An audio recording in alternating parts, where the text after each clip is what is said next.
It's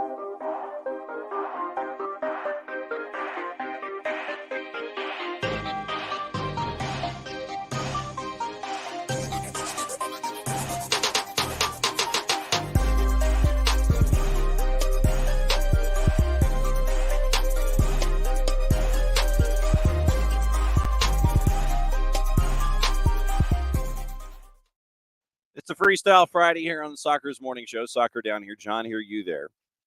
And we're getting you ready for the weekend. Got a couple of things going on this weekend in and of itself. Atlanta United taking on Memphis 901. That's going to happen tomorrow at 3.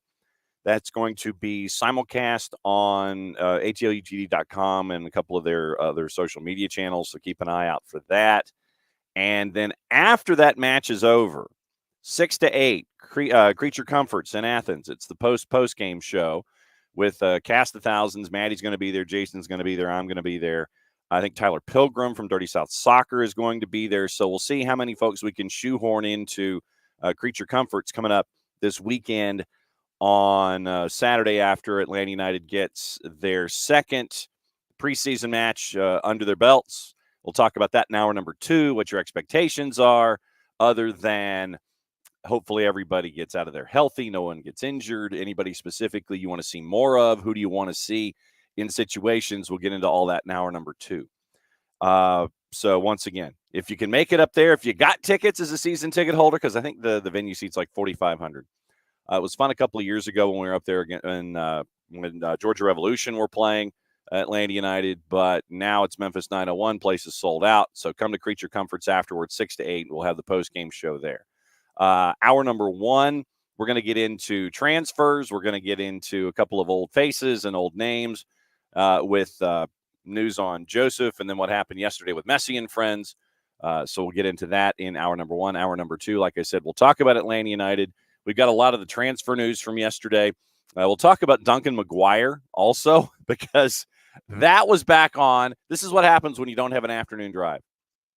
With everything going on in the transfer window, Duncan McGuire, it's off, it's on, it's off, it's on. And I feel like, Jerry Seinfeld.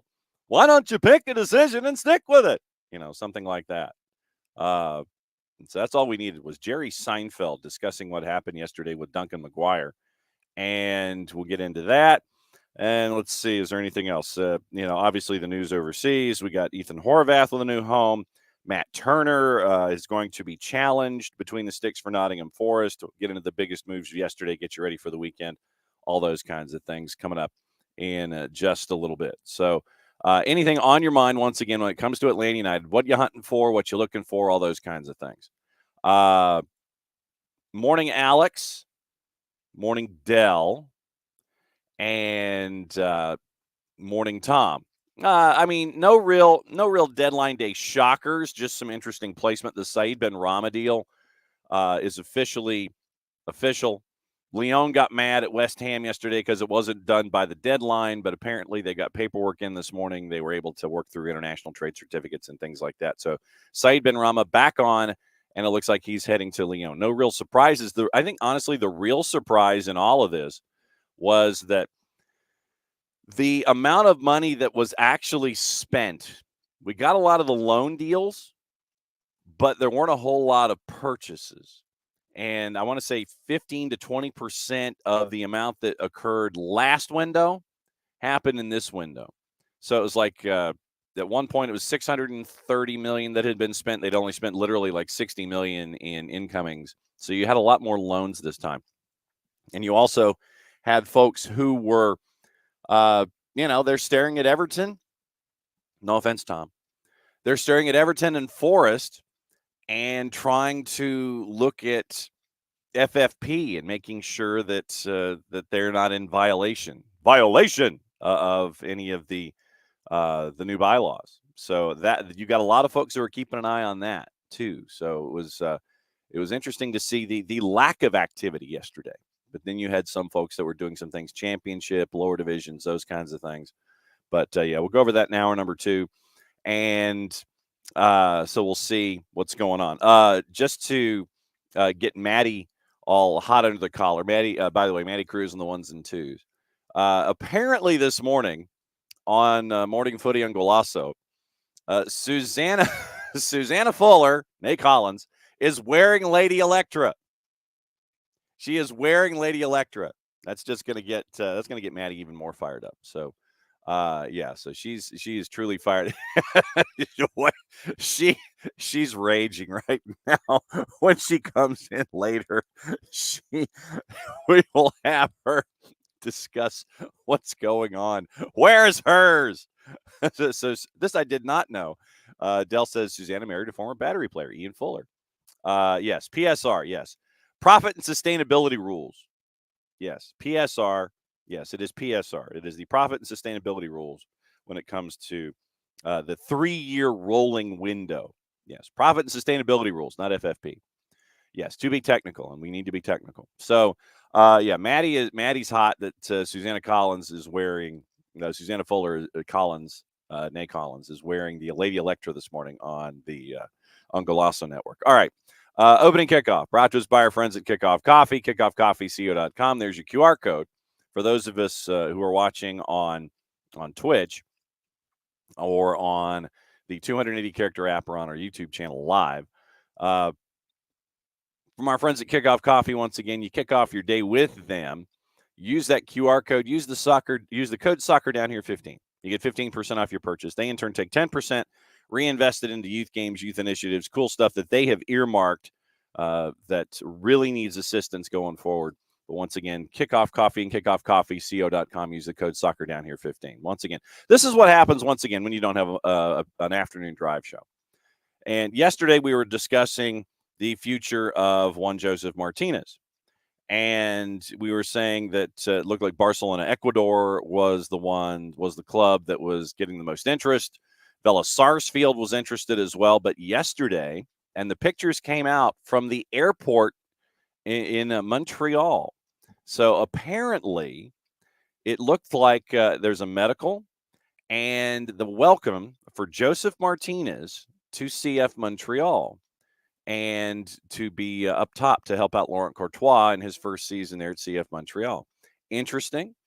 Once again, we discussed yesterday that CF Montreal is starting their first 6 on the road, and it will be an interesting monitoring situation for Courtois and figuring out the health of Joseph Martinez. And what he can handle, what he can't. Can he give you 30? Can he give you, can he be that second striker? How many days in a row? How many matches in a row can he go? This will be one of Laurent Courtois' early tests at CF Montreal with Joseph Martinez up top. What can he give you? And that's the biggest question. So that will be very, very interesting to see how Joseph integrates. Remember. For those of us with memories, and some of us have to actually write things down. The match at Stade Saputo where Joseph and Victor Wanyama almost they got into it in the tunnel. You remember that? They're now teammates. So Victor Wanyama and Joseph Martinez, who went after each other in the tunnel at Stade Saputo, they are now teammates in Montreal. So we will see what goes on there with Joseph and CF Montreal. The supporters met him at the airport, and I guess they were doing their fair share of flight aware as well, tracking planes and things like that. Found Joseph at the airport, and there are the photos with Joseph with the scarf around his neck from the fans, all that kind of stuff. So, morning, Abby. So it looks like Joseph has a new home in Montreal. Just keep him away from Victor Wanyama. The other element from this morning has to do with what happened yesterday in Saudi Arabia, in the activity that is going on, the 100,000-mile frequent flyer challenge with Messi and friends. So yesterday, very, very early, like 1 o'clock in the afternoon. So we had a lot of folks who were trying to figure out possibly how to watch said match. I did not. Full disclosure, I did not watch the match yesterday. But it was not that good. Al Nassr knocks off Messi and friends by the final of 6-0 at Kingdom Arena. 6-0. 6. More than 1 or 2 or 3 or 4 or 5. I feel like I should be Stone Cold Steve Austin here. Not 1, not 2, not 3, not 4, not 5, but 6. Lionel Messi came in late. We think that has to do with the contractual obligations of the deal. You might not have been getting the full appearance fee had Lionel Messi not been there. More on that in a minute. So Otavio scores in the third. 2 more in 3 minutes. Talisca and Aymeric Laporte. Those of us who follow the Premier League know about Laporte. And Laporte's was a long-range effort from his own half. Looked like it was about from 70. Drake Callender was off his line. Laporte saw something. He launched. It went in. It was 3. Talisca scored twice in the final 45. Moran gets his name in the sheet. 3, 10, 12, 51, 68. Talisca was a PK in the 51st. Mohamed Moran in the 68th. Talisca in the 73rd. Callender, Jordi Alba, Noah Allen, Kritsov, who apparently just got the knock. It was not any injury of serious note. Aviles, Gressel, Ruiz, Busquets, Gregory, Campana, Luis Suarez. That was your starting lineup. Going up against a couple of dudes that hardcore international fans won't remember. David Ospina in net, Laporte, Alex Telles, Marcelo Brozovic. A couple of dudes that you would know from Al Nassr. No CR38. Lionel Messi was a late punch in, I want to say with like 7 minutes to go. And next up for Messi and friends is against a team in Hong Kong. Not today, so let's see. Today's the 2nd, so Sunday. Sunday morning, 3 a.m. Eastern time, which means the audience will be substantial. Sunday morning, 3 a.m. It's going to be going up against a team in Hong Kong. So there you go. That's the next one. But I bring this up for this reason. After the match, you always have your post-match question and answer session. And the individual who I guess was tasked in a 6-0 loss to answer questions about what happened was Julian Gressel. And Julian Gressel, after the match, saith the following.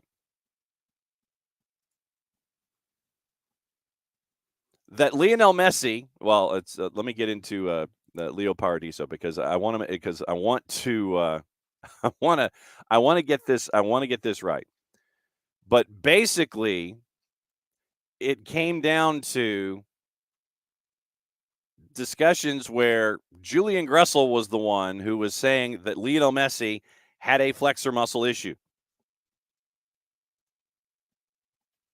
That he received it, and there was a reason that he was not going to be that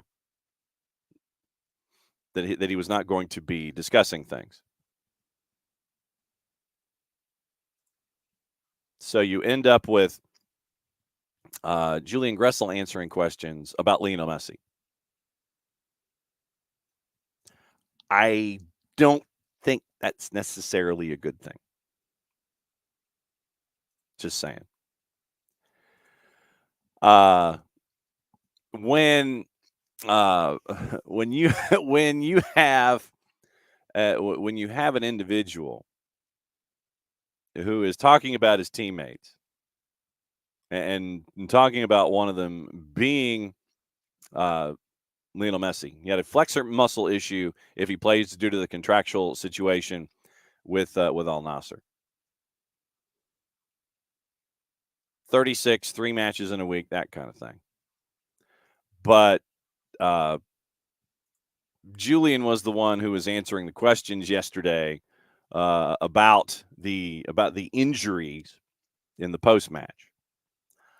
I don't quite think that that's going to be happening in the near future.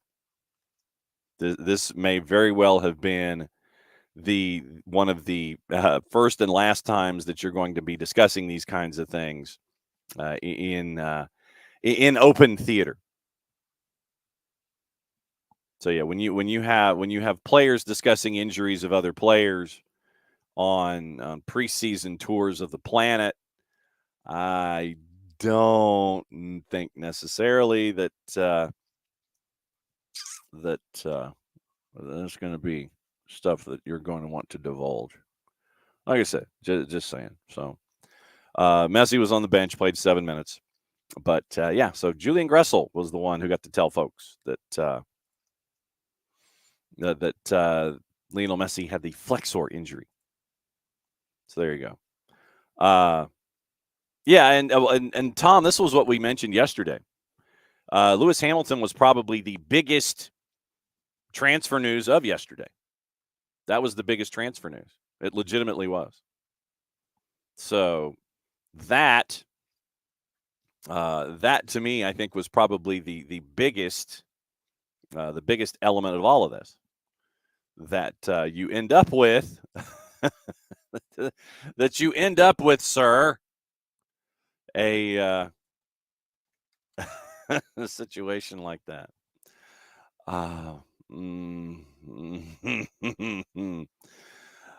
Yeah. So Lewis Hamilton was the biggest transfer yesterday, and yeah. So Ferrari, they'll find a way to screw it up. I think we can guarantee it. I think we can guarantee that that there will be a way that it will be screwed up. Like I said, that's me just talking. Dell, Julian understands that if you don't want to do something, do it poorly, and they won't ask you to do it again. Just like I do with my wife, right? Until 25, yeah, it's until 2025.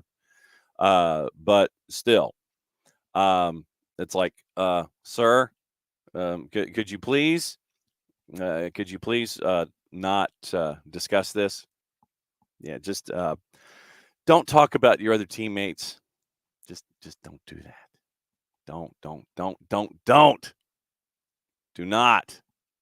And so this might have been one of the few times that Julian Gressel might be doing post game this season. That's your opening kickoff. Brought to us by our friends at Kickoff Coffee, kickoffcoffeeco.com. That's your QR code for those of you who are watching on Twitch and on YouTube and on the 280 character app. And we would like to specifically thank our friends at Kickoff Coffee for being great friends and great sponsors here with SDH. Don't forget to use the code SoccerDownHere15. You get 15% off your purchase. They, in turn, take 10%, roll it over into youth games, youth initiatives. Very, very cool stuff from our friends at Kickoff Coffee and at kickoffcoffeeco.com. Duncan McGuire. And we talked about Duncan McGuire yesterday. Apparently, I guess this is why you spend the night in hotels.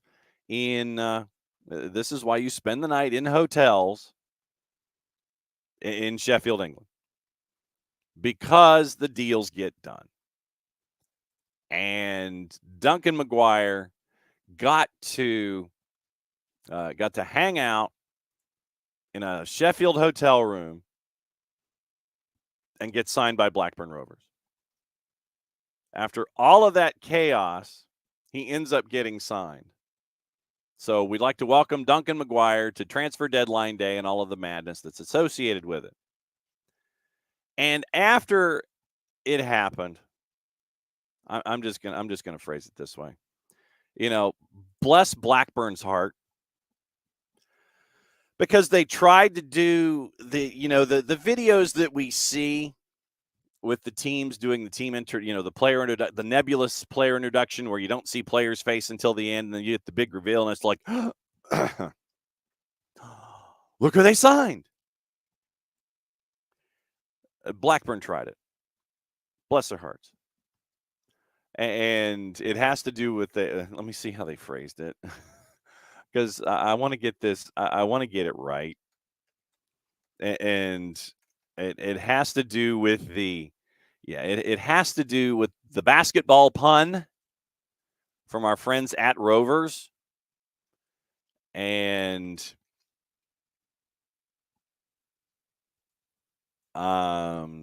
going to scroll down for the video and see. Okay, so 15 hours ago, you got Duncan McGuire with the picture, with the smiley face in the jersey, with the pen being held in his hand as he's like writing into a wire-bound notebook.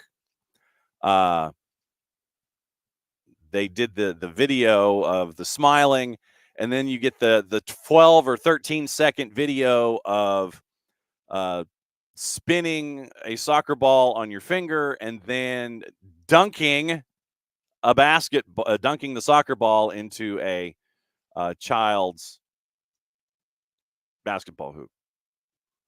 Time for a slam dunk. DUNC, question mark. So, yeah, 13, 14-second video. Gee, we didn't know it was coming. But, we're just, bless their hearts, they were working on it. They were working on it. Bless their hearts. So they were working on that too. So good on them for trying, and so it was close. And yes, Del, we'll get into what happened yesterday. Manchester United, the craziness, the 4-3. Drew Dickinson cut his 3D. So Prem and Proper will be coming up later today, and we'll discuss everything that happened midweek. Get you ready for the weekend and all the sound that is associated with it. But yeah, the 4-3 craziness that was going on with Manchester United and Wolves. 90 plus 5 to tie it, 90 plus 7 to win it. Kobe Mainu. And I just had this vision of Drew in my head losing his mind wherever he was watching the match and maybe throwing papers skyward, things like that. But yeah, it was absolutely crazy. Dell wants to know, can we talk what happened after the whistle? Sergio Busquets berating the official before Tata took over. I think it was about the 6 minutes of stoppage time. I mean, I could, literally in a preseason friendly, Dell, I could see it's like, bruh, it's 6-0. Just get it over with. I could see that. Absolutely. And I mean, like I said, it's the 100,000 mile challenge for Messi and friends. It's like, bro, we got a plane to catch. We got to get to Hong Kong before we play Vissel Kobe and before we come back and play Newell's. You're down 6-0. Game's over. I could understand it, but let Tata do that. I know that Sergio Busquets can, jump in and start yelling at folks, but I get it. I truly get it. 6-0, game's out of control. Just blow the whistle. Just throw the damn towel. That's it. I completely understand Sergio Busquets and all of that. Trust me. Yes, Tom. Bet the over in every Miami match this season. Bet the over. Take the over. I don't care. We can get into an in-depth Messi and friends discussion coming up just on the idea of, bruh, what in the wide world of sports is going on with you people? So this just take the over. Take the over, take the over, take the over. Oh, my God, take the over in every Miami match. Emilio about Joseph. Curious about Joseph's salary. Don't know if it's DP or don't know if it's DP or if it's a high TAM or what. Have not seen anything. I don't think we've seen anything official out of CF Montreal about it. So if we hit the magic button, they've done a bunch of bienvenus. Matias Coccaro, I think today was supposed to be the idea that he would come in. Yesterday was supposed to go into a physical, and then they'd have the signing and the paper and all that kind of stuff. So we'll see what happens there, but do not know the salaries of what is going on, perhaps in Montreal. And it's that time where at 9:30 on our Friday mornings, we get the chance to either discuss things with Greg Garza and Beyond Goals Mentoring, or we catch up with our mogul in training and get to find out how things are going at Rhode Island FC, among other places. And if I've downloaded things correctly, we might have even actually have a bit of a surprise for our guest coming up in short order. And we get to find out how many cups of coffee he's had, all this kind of stuff. So we're going to go ahead and bring the man in. And it's time for the mogul in training, Michael Parker. Righty. Buenos dias. Oh, first off, have you gotten a package yet from Office HD? There it is. There we go, baby. There it is. Thank you very much, senor. Oh yeah, absolutely. Figured you would enjoy new reading material. Yeah, got your storytelling from some weird dude that wants to write occasionally and write a book. I still think you got a book in you, sir. I really do. Yeah, we'll see. I don't know. I'm not saying no. We'll see. Well, but I mean, it doesn't necessarily have to be about, it doesn't necessarily have to be about, life in Major League Soccer. It could be about mentoring and, anything that's on your mind, or taking both and blending it into a book. I think your experiences in Major League Soccer and everything that you're doing now with Beyond Goals, I think that you could blend that into an all-encompassing novel, sir, that folks would be flocking to Barnes & Noble to buy, or to Amazon to purchase electronically. You've got the vision, huh, John? You've got the vision. Well, I've written 6 books, so it's like, yeah, I think wow. Everyone, legitimately, I think everyone has a book in them. I feel, like the dude on CBS this morning who says everybody's got a story. Steve Hartman. It's like he goes into a town, goes to a phone booth, finds the phone book, literally just randomly opens a page, goes like that, goes and talks to that person and finds out their story. I think everybody's got a book in them. Same way. Well, that's true. Everybody's gone through their journey, and everybody's got that unique perspective on life and what they've been through. So yeah, for sure. Okay. So then let me ask you this, and we could also include the whole idea about building a franchise. So how is Rhode Island FC? And now that you're into training camps and matches and things, how is life with the mogul in training? Coming together. Team's doing well. They've been training indoors up in Rhode Island mostly. They've gotten outdoor a couple times, but mostly indoors. I think they head down to IMG tomorrow or Sunday, maybe. One of those two. They'll be down in IMG for a couple of weeks and training down there. I was going to hope to try and get down there next weekend. Yeah, next weekend, but no go. What? A late softball tournament we added, so priorities. So now, is this one where you will be participating, or one where you will be a rooting interest? Rooting interest, yes. I don't participate in sports outside of golf. So all right. When was the last time you got in a round of golf? Way too long. Probably early November, late October. Okay, so it was when you were driving to the course when we were talking on the show. Actually, that's not right. That's not true. I played once when I came down for the Thanksgiving tournament, or for the Thanksgiving camp that I do every year with some of the other guys. I played that Sunday with Mr. Mark Bloom in Atlanta. And what? So how's Bloomy? He's great. Yeah, he's doing really well. He's got the financial gig going on, and he's crushing it. And no surprise, he's doing really well. Excellent. Our friend Dell, who's down in Charleston, says that you don't have time to write a book. You got to figure out how you're going to beat the Charleston Battery. So Dell's getting his shot in this morning. He is. He's had his coffee. Mm-hmm. Yeah, I don't know. They're going to be a tough out for us. That's for sure. Reigning conference champions. Yeah, no doubt. All right. So in everything that's going on, it's the beginning. We talk about how things are with Rhode Island FC and how, everybody's now in camp and everything. How much of an adjustment was it for you, first and foremost, as an athlete, to go from off season and go, oh crap, I've got to get back to training camp? How much prep did you as an athlete give yourself to make sure that you were as ready as you could be for those first steps in training camp? How much prep did you give yourself? How much runway?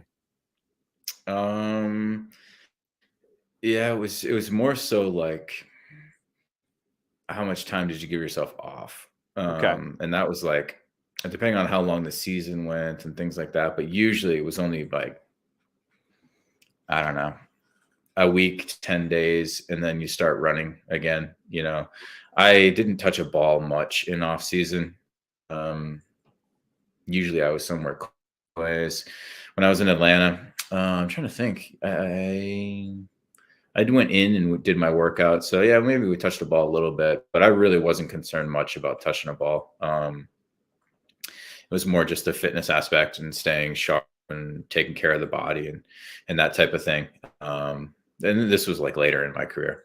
Yeah, so it was only like a week, 10 days max taking off, and then slowly getting back into it. Not full 4 or 5 days a week in the beginning, but 2 to 3 days a week. So are you telling your mentees the same message? It's like, look, season's over, don't touch a ball, or are the messages different for each mentee? It's like, okay, knowing you and knowing the kind of individual that you are, I'll tell you X. Knowing this other mentee and the individual that you are, I'll tell you something different. Is it the message different, or is it blanket like, look, bruh, season's over, don't touch a ball, get away, go detach, go do something, go have fun? Yeah, it's really individual dependent.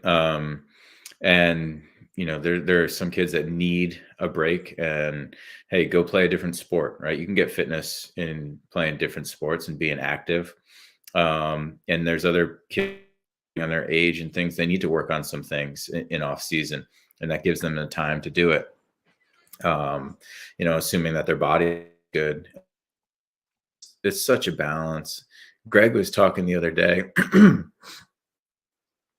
We did, excuse me. We did a high school talk the other day, and Greg was talking about he had throughout his career, and he made a mention of like maybe specialization in sport from a younger age, and it got me thinking like, yeah, I knock on wood. Pardon me for a second. Please go hydrate, sir. Yes, clear your throat and hydrate. Yes, there you go.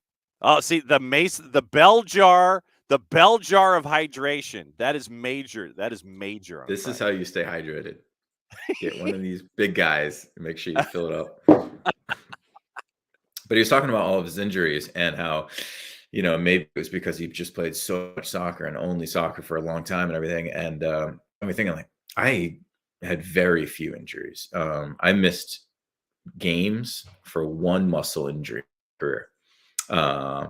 And yes, I took very good care of my body and did a lot of things to help in that regard, that which definitely helped. But it's also possible that maybe it's because I was playing different sports, different time of the year, and I wasn't just playing soccer, that maybe that helped my body be able to last as long as it did. So, I tell my athletes, hey, especially depending on what age they are, go do something else, have fun, relax, enjoy yourself. Other kids, hey, yeah, you can still work on something here and there, but time away is important, and knowing how much time you need to take away is important as well, for mental and physical recovery.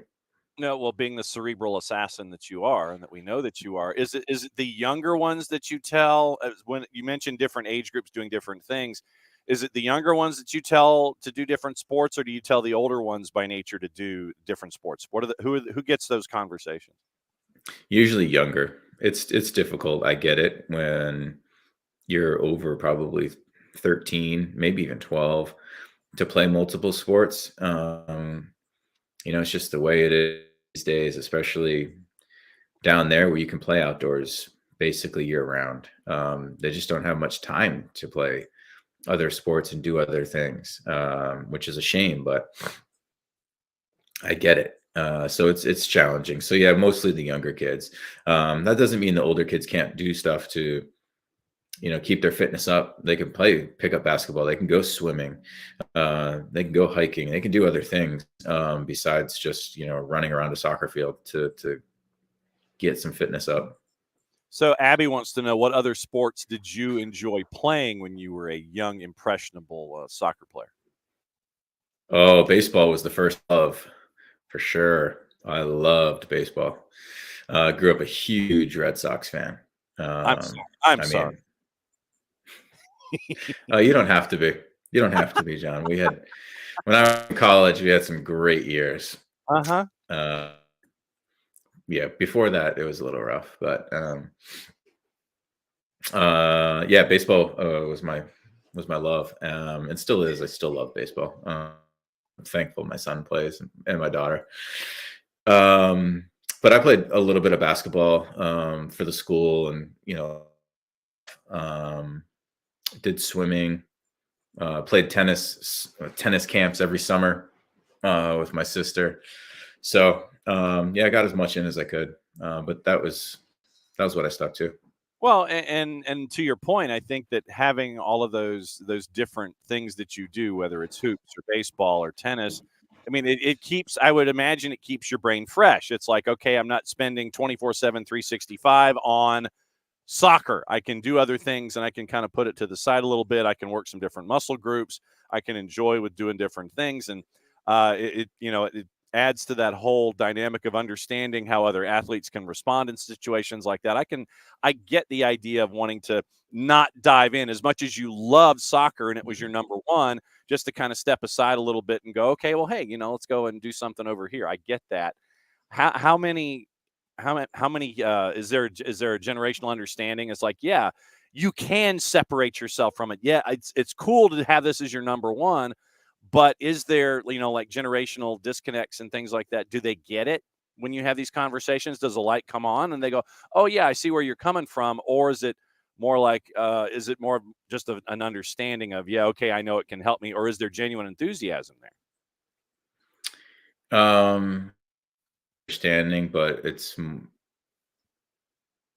out of reality, I guess, for a lot of people, and I understand it because it's really difficult the way now. If you want to play, like if you play recreational, which is great, you can play multiple sports, right? Because that's seasonal, right? You can do all your different sports in every season, and it's fantastic.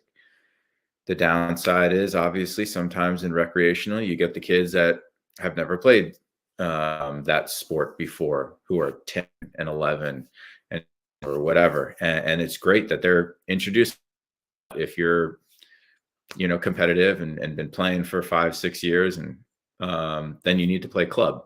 And once you start getting into the club atmosphere, it's like, whew, this is a lot, and it's year round. So much. There's very few intermediate, like between rec and fierce club. That space is lacking a little bit, where, hey, yeah, I want to play at a higher level. I also want to play other sports throughout the year. And I don't know if it exists out there, if people are finding it. But from my experience with my kids, it was challenging. I mean, even when we were still living in Atlanta, and my son was what, 8 or 9, we were just like going straight from NASA soccer over to baseball, twice a week, and then deciding on games, and coaches say, yeah, we're fine with kids playing multiple sports. Well, yeah, they're fine with it until they hear, hey, I won't be at the game because we're going to baseball or we're going to soccer, right? And then not so fine. So I understand it from the parent perspective. It's virtually impossible. Well, and then I would imagine, and this is something that we all face, is that the peer pressure that's attached to it, where if you're not, if you enjoy playing it, but you're not really, that good with your teammates, and then it's like, well, well, why is he here? Why are you here? You're not that good. Why are you here? I'm here to enjoy myself. I would imagine that you still get the ringing in your ear from your peers if you're, 8, 9, 10, 11, 12, 13 about all of the bad stuff that could keep you from doing those kinds of things too. Totally. Absolutely. And I think people don't realize that playing other sports can still make you better in your primary sport, right? Like, playing basketball will improve your jumping ability, right? Your timing on jumping, which will help you in soccer, right? There's obviously a lot of aerial challenges in soccer, right? And the timing of jumping and the battling and using your body in that regard, and just the ability to just jump higher when you're doing it more often helps, right? So that's one little thing on the baseball field. I'm always thinking, what am I going to do with the ball when it comes to me? And then when I get on the soccer field, I was thinking the same exact thing, right? There's so many examples of you can still get better in your sport by playing different sports. It just helps you, and just the competitiveness. Boxing out, exactly. So that, yes, there's so many different things. And to answer a couple of questions, yes, of course, I've been to the Green Monster. I've never sat on top of the Green Monster, which I need to do someday. You've never sat on top of the monster? Come on, Packy. When I went, maybe there was seats there. It's been a while since I've been. We did get to a World Series game. It was cold as hell, playing the Colorado Rockies. That was when I was playing for the Revs back in the day. And I've never run a half marathon or a marathon, or do I ever expect that I will in the future. There you go.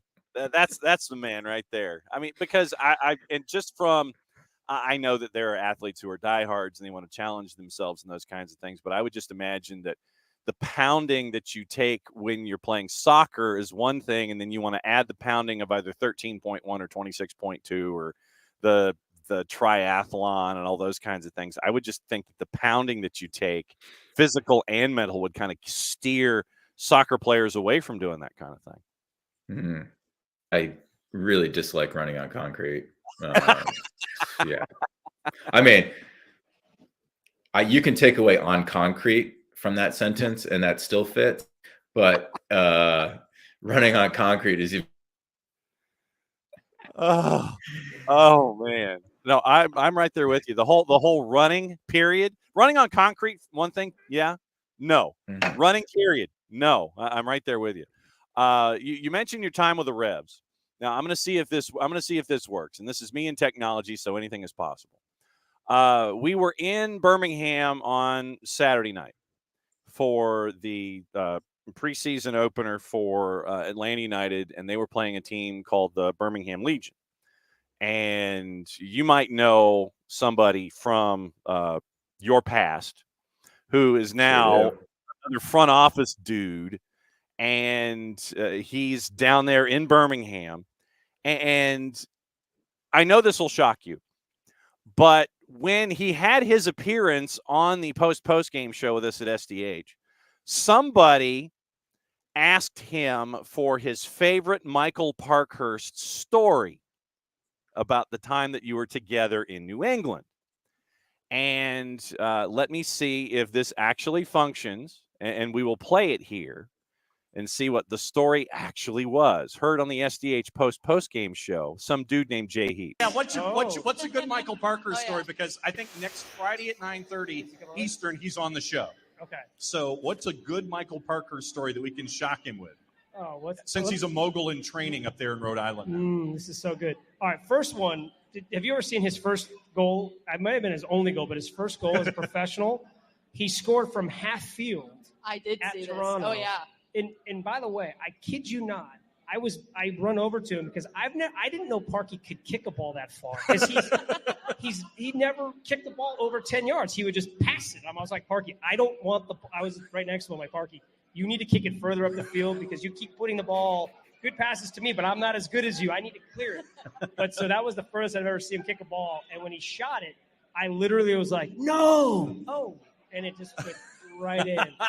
But no, Parky is one of the great human beings in any sport. I actually tried when he came back in. He went to Columbus. I tried like hell to get him to go to New England. It couldn't get him there because he he didn't want to play on the turf in New England, so Yeah. he went to Columbus. But man, what a great guy! I love him. He's a great guy. We're going to hold that story for Friday next time when he. Yeah, see, there you go. So that is your Jay Heaps story about Michael Parkhurst. Yeah, Jay's a great guy. He was one of the many veterans in the locker room when I showed up there in New England. And yeah, I don't know if I've mentioned on this show, but he helped me a lot when I was getting into USL. Gave him a call a bunch of times to ask him about his experience and being the president and, soccer experience versus front office experience and his getting used to that and everything and his experience down there in Birmingham. And yeah, he's right. He was the coach of New England, and I was coming back from Europe. New England still owned my rights. And hey, Jay, I love you, man, but I'm not coming back here right now. So You but mentioned he's awesome. Yeah, you mentioned those conversations that you have with Jay about, when you were getting into USL. Is it about all of the behind the scenes stuff? I mean, how, without telling any state secrets, unless you want to and break some news, when you have those conversations about building a franchise, is it basic infrastructure stuff? I mean, is it like the real basic stage one, day one, how do we do this build kind of a thing? Or is it more three-dimensional stuff when you have these conversations with Jay? Yeah, I was just asking him, like, he's president down there. I think maybe his title is president and GM. He's definitely president. Yeah. He's both. And so, we were in the very early process of everything. Obviously, I had asked him about Kano and what he thought of Kano as a coach and everything. And but then past that, I was like, hey, we're going to have somebody in a dual role, whether it's coach GM or president GM. And I said, when you look in you're a president that came from the soccer world without the business side of things. So you had a game, but no experience really in business, versus you can get a president that comes from the business world, but's got no experience in soccer. And I was just asking him, like, how'd it work for you? Was it okay to get used to? Do you see that? Would you recommend that we get somebody from the business world and teach them the soccer world, or vice versa? Just from his experience of, like, seeing things of other clubs versus his own experience, and kind of what with him and their training ground and their facility, how they allocate money. And it's like, there's so many different buckets. Not as crazy as MLS, but housing is a big one in USL, and just budget stuff. So I don't know. There's a lot of questions and stuff, and he was always willing to answer anything I asked. See, now nothing like being a mentee all over again with a mogul and mentor with Jay Heaps. It's totally. Everything comes somewhat full circle in all these kinds of things. Couple of random questions in the minutes that we have left with you. Dell wants to know, since you spent time in Europe, what team or teams do you support in Europe, and do you watch a lot of soccer? I watch a good amount, not a ton, but a good amount. So I try and catch a couple games on the weekend, and I do watch a lot of MLS. I watch more MLS than I do European soccer. I'll say that. And there's no specific European team. I know it's crazy, but just didn't really grow up with one. Manchester United was the one that was always on TV back then. And I liked Ryan Giggs until a certain time period. Yeah. Yeah. And then, so yeah, I don't really support a European team. I follow guys that I know, and national team guys or guys that I played with or something like that. But otherwise, I mean, Nordsjælland, who I played for over in Denmark, I follow them, and Copenhagen when they're playing in Champions League, things like. Other than that, nope, just watching a watch. When it comes to transfer deadline day, which is something that it's a national holiday for those who observe, and how nerve-wracking is it, and was it, when the possibility of players, whether you were overseas at Nordsjælland or what have you, in the environments that you've been in, when it came to transfer deadline days, What was it like in a locker room knowing that you could either be adding teammates on the fly or losing teammates on the fly? How nerve-wracking were these transfer deadline days in your career? Not really. In my experience, nothing crazy. Okay. Nordstrom now transfers a lot of players, like especially with their right to dream connection with Ghana. They're getting a lot of players and talent, and they're transferring a lot of players. When I was there, we transferred a couple players in the 4 years I was there, but it was nothing crazy. So, and then in Augsburg, I didn't care coming or going. Like, it just didn't affect me at all. Right. And at MLS, I couldn't even tell you what the deadlines are. The biggest deadline in MLS, especially in my career, was the date and I forget the date, but you guaranteed contracts where it was like you were guaranteed until like June or something, but they could cut you then. And so a lot of guys were stressed out about that moment. Not so much getting transferred, but getting cut. So that was the bigger day in MLS back in the day for sure.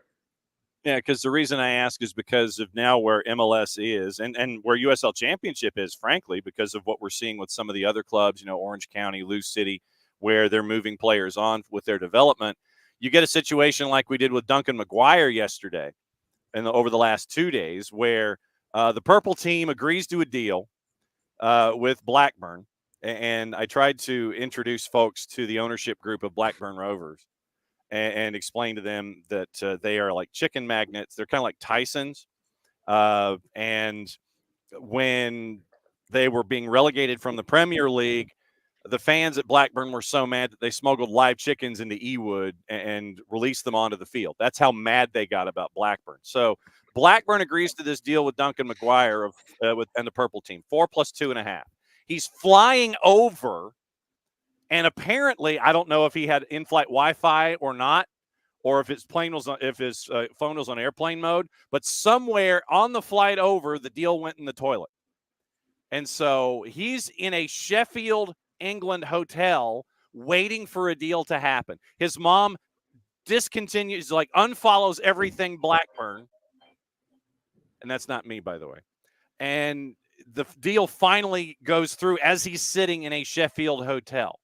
That's why I was like, didn't know if you had experienced anything like that kind of madness or just got to watch like the rest of us yesterday and go, damn, man, that is not cool.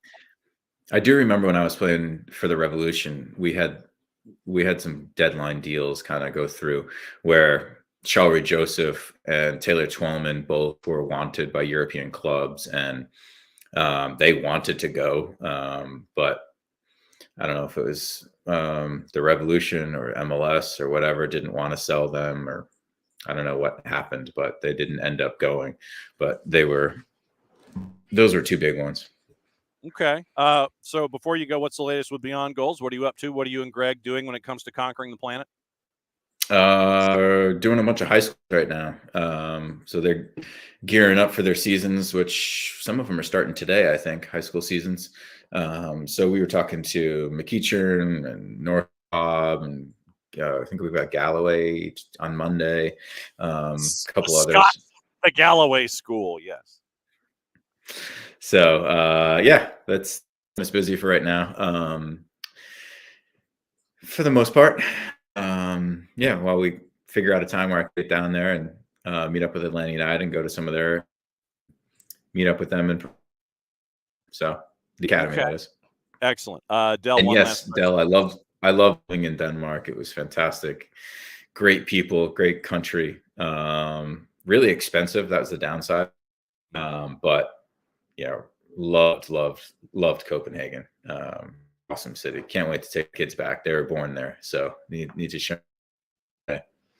Well, as always, my friend, it's great to catch up with you. I'm glad the special delivery made it. And when you have 7 seconds to your life, when you actually get the chance to breathe, then enjoy. And once again, thanks for being receptive to adding something to your bookcase. As always, Michael Parkhurst at MF Parkhurst on the 280 character app, and BG Mentoring as well. Thanks for joining us for the Friday Free Kick. We'll catch up with you in a couple weeks because your season at Rhode Island FC getting closer and closer, and we're going to ask you more about that as things continue to get close, my friend. Be well and have a safe weekend. Thank you. Same to you all. Have a great weekend. There we go. That's Michael Parkhurst. He's a cool dude, and it's great to have him come on and catch up with him about everything that's going on there. I know that sometimes our conversations kind of go away from mentoring, but I think the longer, the three-dimensional picture, I think, is important sometimes. And it's great to see how he can go and spin things one way or the other. So there we go. All right. So if this is in fact the case, I'm going to bring in Maddie here, and we will discuss what's going on. So you Maddie Cruz in charge of the ones and twos. So the Atlanta United fan in you was freaking out there with Parky coming on? Yeah. Are you kidding? It's Michael Parkhurst. It's funny too, because I remember when you guys told me when I first joined, they're like, yeah, we have Garza and Michael Parkhurst. And I was like, huh? I was like, you can't just drop that casually.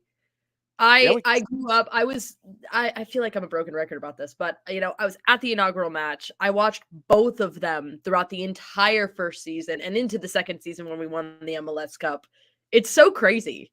I thought Michael Parkhurst was a great captain, and I follow him through a lot of other stuff that he's been doing. So it was fun. The little fangirl in me was it was a lot of fun. It was great. It was so fun. That's always. Thank you for pulling the Jay Heap story, because Absolutely. those are fun to be able to shock people with when it comes to all these kinds of things. But okay, so Alex Pacine has a question that is absolutely mandatory here. All right. He wants to know: is it Madison, Maddie, or Maddie with a Y? I don't want to do it wrong.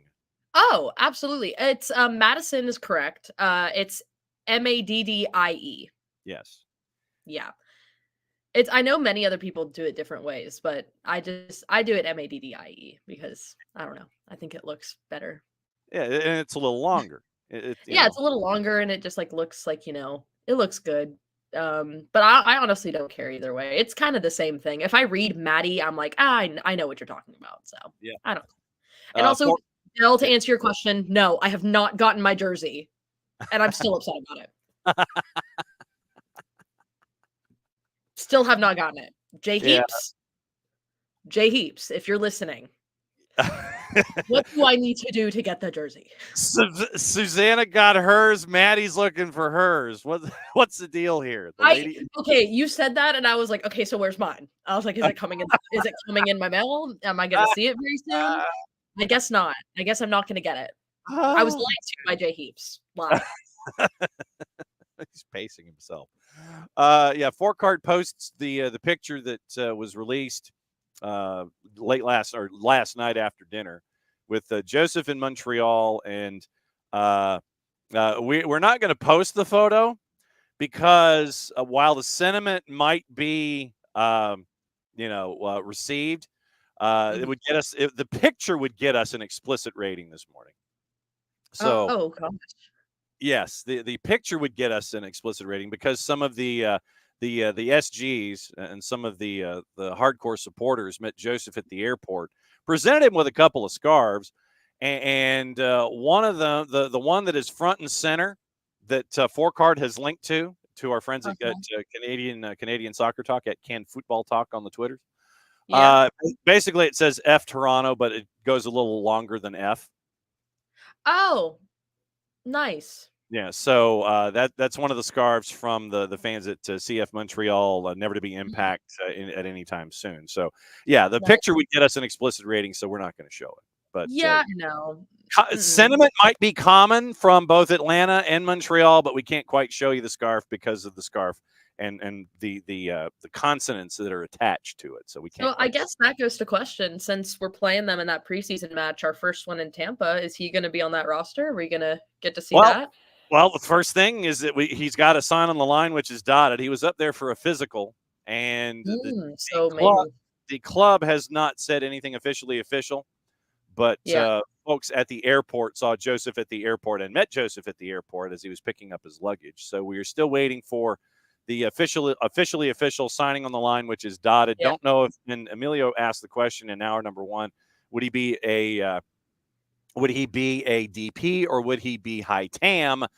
And don't know. And I don't so know. I don't know either. I mean, forgive me if I'm wrong. I'm not good with all the TAM and DP stuff. That is not my area of expertise. Was he a DP in Miami? No, Yeah. he was. Okay. Yeah, so you're looking at DP here, and he had to be DP money and all this kind of stuff. Yeah. But go for it. Does Montreal have how many slots do they have left to fill with that? Like, do we know really or not really? Yeah, Because I guess that would kind of pan in the question of if they have enough room to put in another DP, or if that it then reach itself to being, or he's going to be high TAM. Yeah, let's see. MLS designated players. Let's see what the current listing is. Because I believe the limit is 3 for each team. Correct? Yeah, it's 3 DPs, and then you can. I knew I was right about that. All right, so DPs, and so the deep dive that was done late in the season did they do it as Chicago CF? No, they did it as Montreal. So I have to do this alphabetically. Oh no. Yeah, I have to go all the way down to they go Miami and Minnesota and Montreal. Okay, they only have the one DP, and it's Victor Wanyama. Okay. So there was available, and this was like trade deadline stuff at the end of the year. So Victor Wanyama was the club's lone DP. And so you're okay in a DP sense late in the year.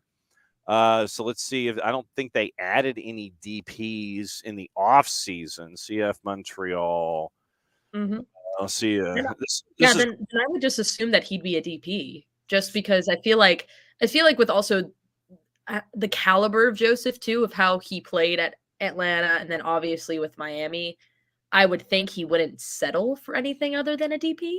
That's just my opinion. But again, I don't know. They could have negotiated something, and yeah. So I don't know. That's where my head's going. But again, I could be totally wrong because I'm not good with numbers or anything like that. I haven't done numbers since sophomore year.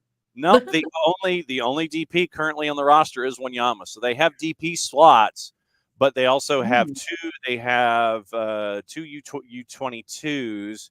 So they've got U22s up and down the roster. So you've got to navigate your U22 numbers and your DPs. And so I think you can have one DP more. If I remember correctly, you can have 2 DPs if you want your 3 U22 slots. I think that's how that goes. And so right now you could have one more DP, and that's the question with Joseph. Would he be a DP or would he be high TAM? Abby obviously guessing high TAM. And yes, Atlanta United, the 17s are far classier by saying OFYO because it's an acronym, and we all know what that means down here. Yeah, Joseph is going to freeze his butt off because the folks in Montreal, the city government, they're not letting him inside to do anything at Olympic Stadium. So everything's having to be outside right now, and that's why CF Montreal is coming south for training camp. Scheduling, their first 6 are on the road. First six for Montreal are on the road. First six regular season games? Yeah, because it's kind of cold in Montreal. Because the mentioning of Del St. Joseph's going to freeze his butt off, and they're going to try to make sure that he doesn't freeze it off as much. So yeah, that's true. Okay. So they start in Orlando, then they've got a week to go to Dallas, a week to go to Messi and friends, and then that'll be interesting with Joseph heading back to DRVP and K on March 10th. Then you've got Chicago. Then you've got a week off. International window, and then you're going to DC. Wow. Then you're going to Seattle. So that is the schedule for CF Montreal before they go home, and their first home match is on the 13th of April hosting Cincinnati at Stade Saputo. So first 6 on the road for CF Montreal in their 2024 season to make sure that things are on the up and up. So that's where they are. But yeah, right now you're looking at the U22s are currently Thorkelson and Ibrahim on your active roster. So they do have some wiggle room with U22s and with DPs to figure out what direction they want to go. So Yeah. maybe it ends up maybe being a DP. Yes, Alex. But if Mars is in retrograde, it's only 2.4 DPs. That is absolutely correct. And I mean, Dell doesn't quite think Montreal is going to be any good. I mean, I'll be honest. You look at the and now here's the roster. And once again, this is the roster currently from MLSsoccer.com. Bryce Duke in the midfield, Raheem Edwards at defense, Juan as a defender, Lapalainen in midfield, Ariel Lassiter at forward, Ofor at forward, Opoku at forward, Piet in the midfield, who'll probably come off the bench. Mason Toy will probably be another one of the forwards up top with Joseph, and then you've got Wanyama and Waterman midfield and defense. Your two of your keepers, Breza and Ketterer, are supplemental spots. George Campbell is a supplemental as a homegrown. Matthew Chouanier is a homegrown, and so you're there. But yeah, right now, currently only the one DP and Victor Wanyama and two U22s. So you would think that this contract with Joseph is going to be something that will be something incentive based, but we will see. And Abby is saying October the 2nd against CF Montreal, major Jewish holiday, donating the tickets for a silent auction for the library gala. That's strong. That's pretty good. Did they sign Kokaro? Because I know that was being discussed. They did sign Matias Kokaro. That is true. Did sign him. He officially did get the bienvenue from Huracan in Argentina. 3-year deal, 24, 25, 26, 2 option years, 27 and 28. So Kokaro signed from Huracan. Dominic Yankov in the midfield as well. So Kokaro, so you're looking at what? Kokaro and Joseph and Mason Toy up top. So we'll see how that lays out. But yeah, Maddie, I wanted to bring you in to discuss things briefly with what we had happen in hour number. Wow, that is really loud. This happens to me every time I'm on. I apologize. No worries. Yeah, I didn't know what happened there, but press event Monday in Boston about the World Cup. We might do just as a public service. It appears that the venue announcements are happening Sunday afternoon. So exciting. So we're probably going to be on. It's supposed to be at 3:00. We will probably be live just to kind of do a watch along, comment along with the venue announcements, and we'll see what happens with all of these. But so Sunday afternoon at 3:00, we'll take a peek at what's going on with World Cup venues and everything. So put it in, I would say, a little sharper than pencil. I would probably put it in maybe a pen that you can erase or cross out. But I would look at us being on a watch along to look at the venues as well and see what's going on there with 26. Okay. Thank you, Forecard. We will go here and discuss that. But what I have to do is I have to get the music right before we get into it here. So hang on just a second. Yeah, it's going to be one of those. Jarrett, good morning. Hang on just a second. And yeah, it is an oh Jesus. So hang on just a second.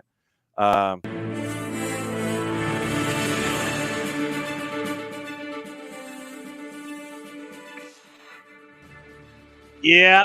From our buddy Fabrizio Romano, Joan Laporta had a press conference.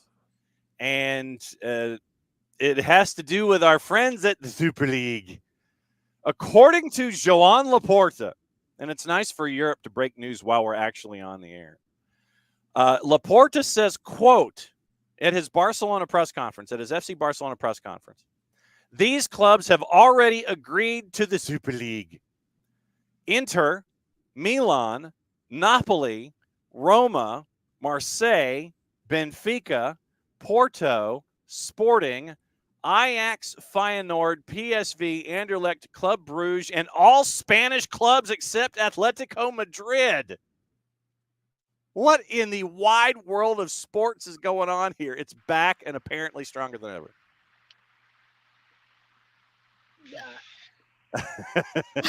Patty, you go ahead. No, I'm gonna let you take the reins on this. Four card says that Laporta is snitching. Super League is alive. What is dead may never die. Oh my gosh. What? Juan Laporta is a Class A snitch. Laporta does have some Greyjoy energy about it. This is true. Holy Moses. Okay, yeah, I mean, look, when this didn't happen the first time, there was an air about, and I know everybody was like, up in arms and kind of like, shooting their guns in the air and having a good old time. Like, we killed the Super League. I mean, you killed round one. You killed the test run. And one of the things about that is when there's enough money involved in something like this, there's always going to be another attempt. The trick is whether or not they learn from it. And it appears that they learned from it. And we'll see if they took anything away from other formations of a Super League. And if one of those things of, hey, if you don't think it can hit close to home, just wait till the Blue Buds in college football decide to do it, because you think they're not taking notes on this? Oh, brother. Not to turn it to college football Lord. down here, but you think the Blue Bloods ain't taking notes on this? Because there's going to come a time where the Blue Bloods in college football go, hey, what if we just didn't listen to the NCAA? What if we just did our own thing? And people tuned in just to watch, the big teams. What if every week was a big game? But I mean, this. All right, so Laporta names names, and we may as well, Laporta's going to end up like, yeah, man. Like, what's the most absurd? What's the most random place in England or in Europe where you might be able to hide a body? That's where Laporta's going to end up. I mean, but think about this for a second, or maybe more than that. When Joan Laporta is naming these clubs, so let's see how many.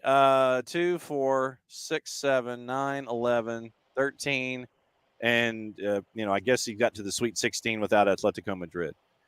I mean, but seriously, if this is in fact the Super League, and you've got a Week 3 Super League matchup of Anderlecht and Porto, that is a Week 3 Super League matchup. That ain't so super, man. That's like Europa League-ish. It is. But I think they needed more bodies and more money, though. Like, your move, it's easier to move out of a house when you got a bunch of buddies coming to help you move. And True. It's easier to get the momentum moving on this big obsidian ball of suck when you have multiple bodies pushing it, multiple income sources, and then it just turns into how much of a Ponzi scheme can you create? How big of one can you create? Yeah. Because how many of these teams are like taking a huge risk jumping in there? I had, like, as you're listing off names, in my brain I was firing off like 4-1 odds that the Old Firm would be involved there, which might benefit Scotland as a whole, so that'd be fine. True. Yeah. But I'd like 4-1 that the Old Firm was going to be there. Not that either one of them are in any position to make intelligent decisions right now at any given moment, in fact. Yeah, this is. Oof. It doesn't have the same. It doesn't have the same je ne sais quoi about it, like, because when it was just like 8 big super clubs, and super club is a fluid term because we think of like some of these clubs are like, that's a classical power. You know what else was a classical power? Notre Dame. You know what Notre Dame does now? Oh no, they lose to Navy. I thought you were going to say the Ottoman Empire. I mean, I was trying to make it more relatable for the people on our end of here and not Dan Carlin, but sure. I keep thinking of that scene from Ted Lasso where they're all just in the room talking about the Super League. That is the one thing that I just think of with this. And I just want to be Rebecca and just be like, are y'all stupid? Yeah. Like, truly. You ain't the only- It's true. They're learning from their mistakes and they're expanding. I mean, the teams that we even talked about of just like how, of the teams there, those are the two that are going to be kind of the game that no one's really going to watch. I mean, we don't know how much money they pour into this. I mean, hey, Yeah, I'm looking forward to that. I'm looking forward to that Ajax dumpster fire, which is insulting to dumpsters currently, going up against Club Bruges. Yeah, I'll be right on that one. You know what would be really fun? Because I don't think they have like a players union in Europe and any of these leagues. Can you imagine if they just if some of these teams go, hey, we have league play, we have, I don't know, 2 cups plus potentially European games, and now you want to like either replace some of those or add on a Super Cup. The players just damn unionize in some of these leagues. Let's just add some fun to this. It's like, yeah, nah, bruh, not happening. Mm-mm. Yeah. So we'll keep an eye on this. We'll see if Laporta continues to snitch on anybody else as we're going. And I'll keep an eye on it. I agree with Forecard. Like, the big clubs will come in due time. Like, you get this thing, like, you're push starting this thing, and you get the engine turned over a bit. Yeah, the big clubs will come in due time, I'm sure. But oh my God. Yes. Oh, wait. All right. I don't know if you want to play the sound. Well, The sounder is somewhere between a breaking news sounder and where's Nick when I need him? Because Yes. it reminds me of the news sounder that they play in Starship Troopers after the first invasion failed. And it's just this tragic news sounder. Well, this is what we've done is because we start on Turner time at 05, our breaking news sounders are from the early years of Cable News Network. And so that's where we pulled them from. So I'm going to go ahead. Maddie, I'll give you this one.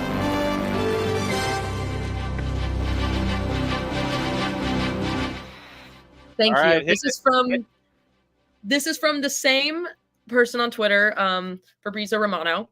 This is nothing related to the Super League, but this was announced 2 minutes ago. This is about our dear friends over at Manchester City, involving Holland. Reports in Spain claim that Holland isn't happy with life and climate in Manchester. Pep said, "We don't have a feeling that Holland is unhappy. Maybe the media in Spain, especially Madrid, has more information than us." Yeah, they don't muckrack or nothing, Jarrett. Not at all. Yeah, nobody does that. Nobody's breaking out that these days. It never happens here. Never happens in Europe, in any country. Never. No 3-letter papers. No marca. Whatever. Nobody's just like throwing things against the wall to see if it sticks. And look, half of these articles that we get about this are about on the same par as old ESPN message boards back in the day, if you were ever so cursed to have encountered those, where people would like throw out trade ideas, like some early 2000s trade of, what we should do? We should trade we should trade like Mike Mordecai and Raphael Belliard straight up for Barry Bonds. Yes. That's a great trade for everybody. Uh-huh. We're basically right there, except these actually go to print. Yeah. So welcome everyone. Yes. Welcome to the version of the 3 and the 4-letter paper, Spanish style. Yeah. Reports in Spain. Yeah. They don't sit there and stir ish up ever. Yes. Fabrizio Romano is the tierest one of tier 1 sources when it comes to stuff, especially overseas. Maddie, you want to keep an eye on some stuff and see if anything else lights our fires here as we wrap up another week? Oh, absolutely. I got you. All right, so we'll catch up with Maddie before the end of the show because we got to talk about Premier League before she does her section of Prem and Proper. So Maddie will be back in a bit. Jared, I finally found the sound or the quotes that I was looking for. We were discussing in hour number 1 the Messi and Friends tour and stop number 2. yesterday that was a 6-0 whitewashing. And Aymeric Laporte, speaking of Manchester City, launching one from his half, getting Drake Callender off his line, made it 3, should have been 4. Messi and friends almost scored with Luis Suarez, but they didn't. Lose 6-0.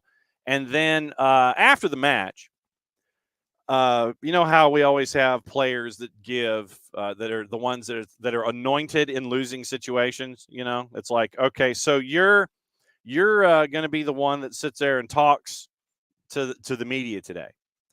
So after the match yesterday, Julian Gressel was the one in front of the microphone.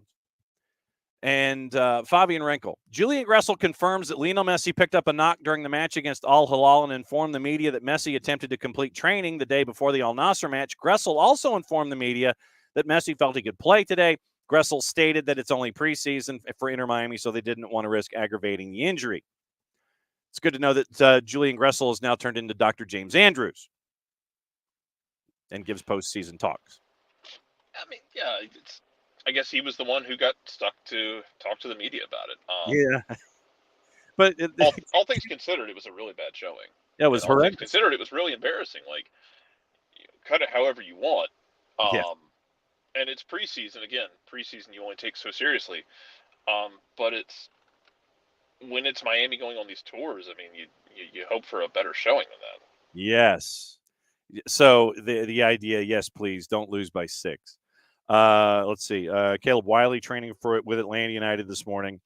Gregerson is not in training, according to Doug Robertson of the AJC. He says it's load management, and completely understandable considering that he's still trying to get acclimated to things with Atlanta United and trying to figure out what's going on from his time at Bordeaux, where he was in full league play. Remember how things were with Gigi when he was brought in last year as well. A couple of other news and notes. Jonathan Tannenwald, Union, and Alejandro Bedoya finally agreed to a new 1-year deal. And there we go. They're okay. The Polish hammer, Bart Slisch, has his visa. So we've got that. He's training with Atlanta United today. And Edwin Mosqueda is out doing individual work this morning. So decent pieces of news coming up with Atlanta United. Like I said, I know that we're discussing Atlanta United in the preseason, but I'm going to put it out there for everybody, Twitch, pitch, and otherwise. With this match coming up against Memphis 901, Jarrett, what are you hunting for? Sorry, you cut out on me. What was that? Sorry, with the match coming up with Memphis 901, what specifically are you hunting for in this one? Fringe players. How do fringe guys do who are not even necessarily fringe on the roster, but like we got decisions to make about guys to play on the wings, how guys fit into the midfield, that kind of thing. And then academy kids. Again, it's preseason. Like we know what the key guys can do. We know what Yorgos can do. We know what Thiago's capable of. I believe he's still with Argentina, so it's not a big deal. Yeah. Like we know what like the big names can do. How do keepers look? How do fringe guys look who are trying to make hay? Yeah, it could be interesting, Well, and to the flip side, since we always like to sit there and catch up and see our friend Stephen Glass, what does Memphis 901 look like, considering that they've brought in practically every resource known to mankind to help things out, including Nico Brett this year? They had to load up. Look at the East. I mean, Dell's sitting here, as well, and Dell is Charleston affiliated. Look, that's a Charleston team that damn near won USL last year. Mm-hmm. Lost in a shootout. They got better.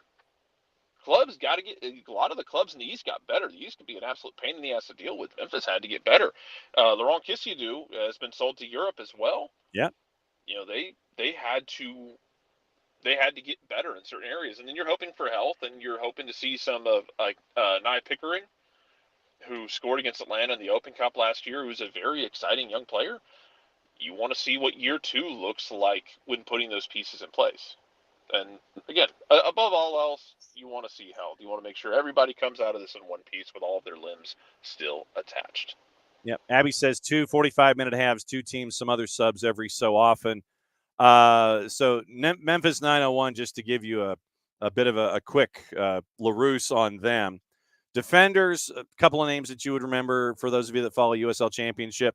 Carson Von Steeg is a vet there. Lucas Tercey, Akeem O'Connor-Ward, Oscar, who we know from – Oscar comes over from Lou City, so we know how much of a pain he's been in USL Championship.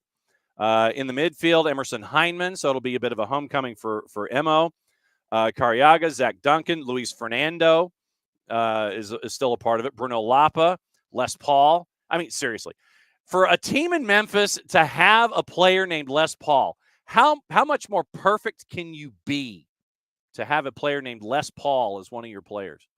Tyler Derrick comes over from RGV, who's no longer with us. May your God rest their souls. Aaron Seeger is the other keeper, and up forward, it is, the biggest name obviously is Nico Brett, but Nico Brett, Marlon Santos, Noe Meza coming from USL League One. That's an underrated pickup. You'd mentioned Nita Pickering and Dylan Borzak. The forward, Glassy, I think at times could just as easily trot out 4 forwards and just go, all gas, no brakes. But Nico Brett, Marlon Santos, Noe Meza, Nita Pickering at forward. That's crazy.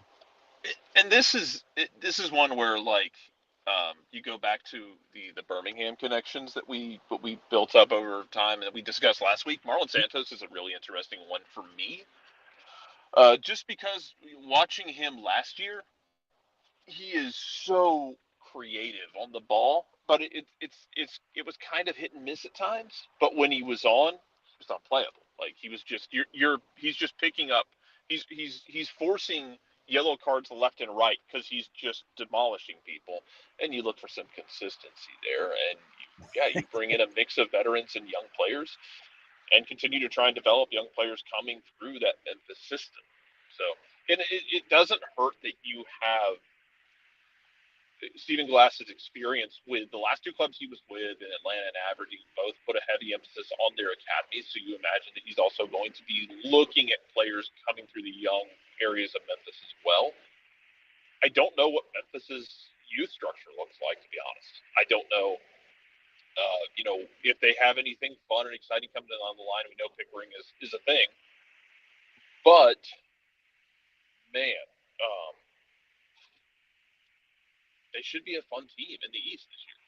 And the East itself should be fun. And look, Memphis is going to play at times a high wire act in the sense that they want the ball, they want to score a lot.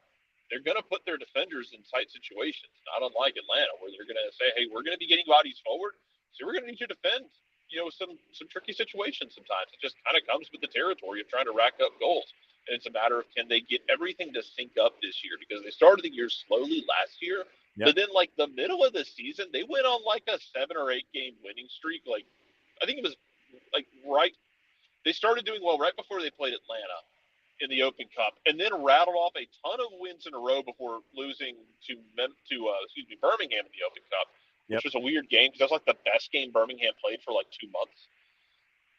Then Birmingham went back to just turning into their Jekyll and Hyde self. But Memphis had these stretches last year where you're like, oh, when this clicks, it's terrifying. But they need to have consistency as they continue to develop this year. But again, it's going to be tough because you will always have the absolute hell that is Bob Lilly in Pittsburgh. And now you have what Pierman has built in Charleston that is, you imagine, only going to get better. The East is just going to be a rock fight. Yes. Have fun, everyone. Yes, exactly. Maddie's been on the ones and twos posting a couple of funny moments. Apparently, Jurgen Klopp interrupted his press conference at Liverpool today because his dentist was calling. And literally, phone was not on silent. Phone went off in the presser and told everybody it was his dentist. And so that is posted. And Arturo Vidal has returned to Colo-Colo. And it's the first time in 17 years he's back. So what does Colo-Colo do to welcome Arturo Vidal back? They put him as a knight on horseback with a sword in front of 30,000 folks. Welcome back, Arturo Vidal. How do you want to have your entrance? Can I ride a horse? Sure. It's an Old Spice commercial. It is. That's what they did. It's amazing. And he also got to they brought him in a helicopter. Uh-huh. And again, this is an Old Spice commercial. Yep. They brought him. This is a Mustafa Ali commercial. They brought him They brought him in on a helicopter. He got off the helicopter. He got on the horse, rode around the horse with a sword and a crown, like he was out of the movie Troy. Basically, it's just 10 out of 10. No notes. Well, and at the same time, after all of that, and they got rid of the sword and the horse and everything, he got to shoot the T-shirt cannon. That's always fun. Just make sure the pressure's not turned up too much. Like separate somebody's shoulder with a rolled up Colo Colo T-shirt. Yes, it's the T-shirt cannon from Arturo Vidal. Didn't get the chance to catch up with you in hour number 1. Joseph to Montreal. What do you think? He's going to be splitting time with Mason Toy. Yeah. Just depends. It depends on what kind of service he's able to get and how much he's able to give you. The question is always going to remain with Joseph. What kind of service can he get? How much can he run? How much can he give you in terms of moving off the ball? Because there were flashes of that in Miami where it was really, really good, and you're like, oh, that's those flashes of what he can do. It's just he still can float around the box and be an absolute menace because he still has those movements when he's in the box to create gravity and to lose defenders without not even you watch some of the stuff he's done. It's not even like he makes these darting insane runs. He just kind of floats counter to the way a defender's brain works. They go left, he goes right. And he's going to find space, and we know he is one of the most lethal finishers. It's just a matter of if they're not in a situation where they're controlling the game, can he be quick and not only quick but fast enough to really impact the game, running hard on the counter? And it's not a matter of does he want to run hard? I just don't know how his knee, as we've moved past, and we're moving years past recovery now at this point. Can he be more than a guy who can come in, split time, starting some, coming off the bench other times, and put up 8 to 10 goals? You got to be fine.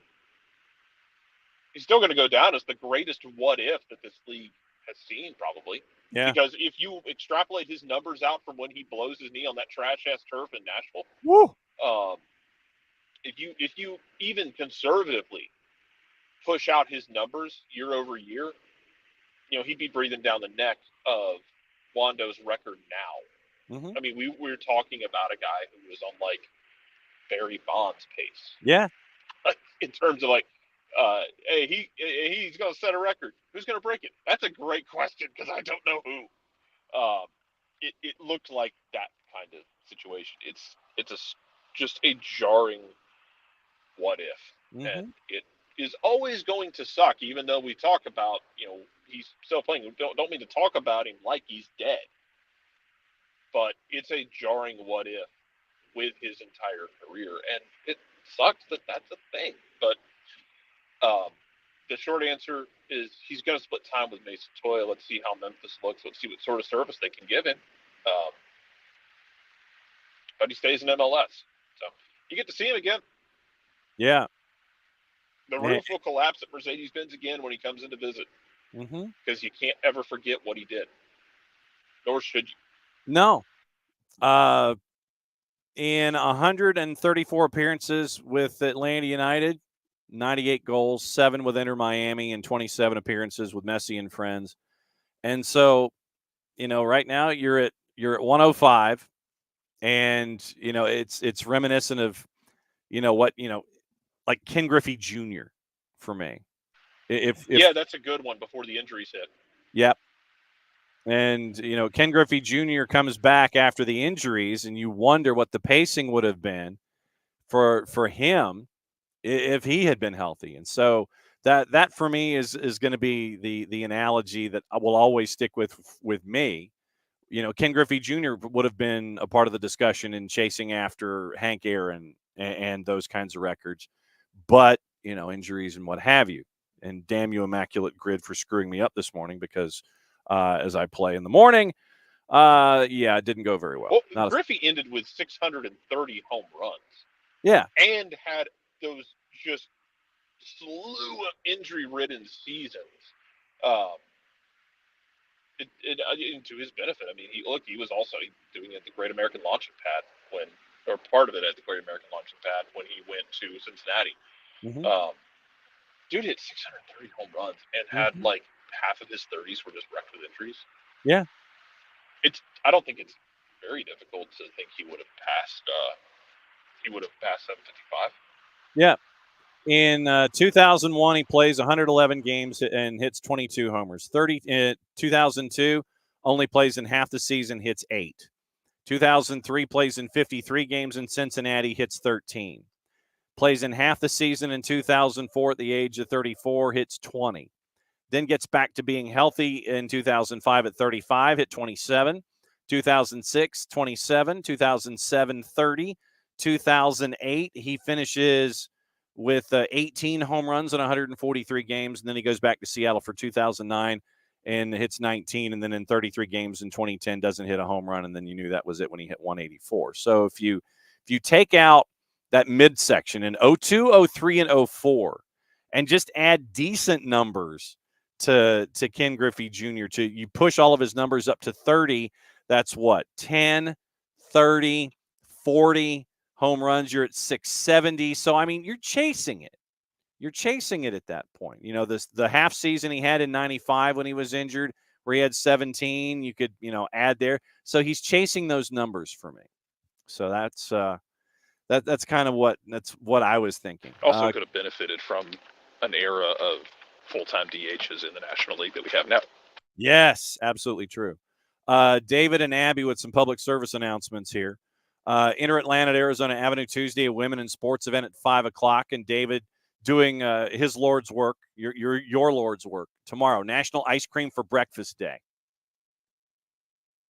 That is stuff that we need to know about. Once again, don't forget the game with Atlanta United Memphis 901s being simulcast ATLUTD.com and the social media channels for Atlanta United. It's going to go from 3 until 5, from 6 to 8. It's going to be at Creature Comforts in Athens. Maddie will be there. I will be there. Jason will be there. And Tyler Pilgrim, I know, is going to be there. So it'll be a cast of thousands, including Tyler from Dirty South SOC. And we'll discuss what we saw with Atlanta United, Memphis 901. We'll discuss that. Then they head to Tampa for two matches. Jason will be down there for those on the 7th and the 10th. We start our high school schedule on Tuesday. The high school schedule starts on Tuesday. Tuesday night throwdown presented by our friends at Kaiser Permanente. Starts with Peachtree, Ridge, and Parkview. Maddie and I will be at the Big Orange Jungle for that one. And I will be calling one of the games. Maddie will be calling the other. And so I think the way that this is going to work, since Maddie is going to be calling the girls' game for Roswell and River Ridge on Friday, she's going to call the boys' game. So I'm calling the girls' game for Peachtree Ridge and Parkview. Big ups to Nick Gass, the AD, and the Big Orange Jungle. And Maddie's going to be calling the boys' game. Keep an eye out on social. It'll all be on the network. It'll be on the web. So Peachtree Ridge and Parkview kicks off our high school soccer season February 6th. Next Friday, week from today, it's Roswell at River Ridge for the doubleheader, with Maddie calling girls and I'm calling boys, Roswell and River Ridge. That kicks off our high school season. Looking forward to another great year as we are locking up dates, locking up teams, and looking forward to another high school season and maybe some other news with some other things as we continue to go forward and some really cool stuff as well. Abby also with a PSA. National Girls and Women's Sports Day at Inter Atlanta. Pick up soccer with GSU and Agnes Scott women's soccer team. Celebrity panel discussion pizza from La Calavera. Open, not limited to Inter Atlanta players and family, and she's got a RISVIP. And so that is in the Twitch pitch. So, Abby, if you could post that in the Discord, then that would be awesome. So that is going to be very, very cool to be a part of all of that. Abby, I know I don't know if they're doing radio for the games in Florida yet. She's wondering if the games, Ropes, the games will be streamed. You want to do, Abby, you want to do general? Just so everybody sees it? Whatever gets the most eyes, I will defer to you. I don't know if they're doing radio for the games in Florida. I know that Jason is going down for one of them, and Mike is joining him for the other. So I would say, I know they're streaming both the matches in Tampa, ATLUTD.com social media channels. They are not doing the one DRVP&K against Sporting Kansas City, since that's the last match before the regular season. That one is truly closed door, and we will just be left guessing as to what happens with Atlanta and Sporting Kansas City. Yeah, the Miami match, the Miami match in Sporting, no stream, no nothing, because it's closed door and not happening. So the two matches in Tampa on the 7th and the 10th will be your last two chances to see Atlanta United, ATLUTD.com. I know, I want to see Sporting Kansas City too.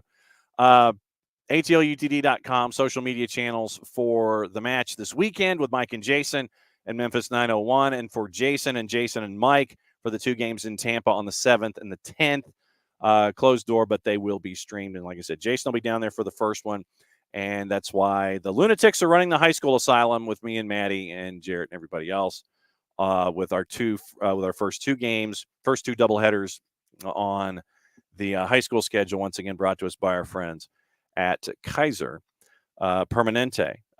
Trying to see. Oh, I don't know if Jarrett. I don't know if you saw this, and it was over on World Soccer Talk, and it was an intriguing story, and it talks about the financials of the day, and if things go a certain way, and it ain't in a good way, one of the big names in Bundesliga circles could be in serious financial trouble if things don't go their way when it comes to how things are currently in their B League. And it was a discussion about Schalke. And if Schalke, who is right now in the second Bundesliga, if they are relegated again, it appears that their financials would not be able to support them going forward, and that they might have to fold. They could go out of business if they're relegated this year. This is from Chris Moore at World Soccer Talk. Currently in the second tier, they are out of the relegation zone, but they're even on points, and the only thing that's keeping them out of the relegation discussion is goal difference right now. Sky Germany is reporting so that Schalke would be unable to handle the financial consequences if it suffers relegation to the third division. The club's license for the third league would be impossible due to their extreme debt. Means that players and coaches have to do everything possible to save the team in the coming months.